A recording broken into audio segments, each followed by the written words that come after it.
মন্ত্রী এমপিরা যেখানে চিকিৎসা করা একটা সর্দি কাশি হলো তারা এখানে ঢুকবে।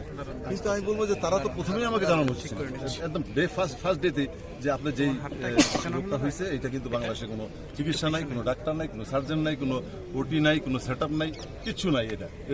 এটা করতেই হবে আপনার বাড়িতে, হয় আপনি দুঃখ এর থেকে মানে এটা দুঃখ এটা হলো মানে যেহেতু আমরা একটা জিনিস হলো আমি তো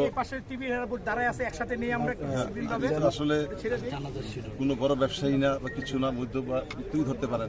আমি তো কোটি কোটি টাকার কোনো ফায়দাও লুটি নাই, কোনো ব্যাংকেও লুটি নাই, যে কোনো শেয়ার বাজার থেকে টাকা লুটি যে আমি আমার কাছে আইফট করে নিয়ে সিঙ্গাপুর বা ইউরোপে চলে যাই।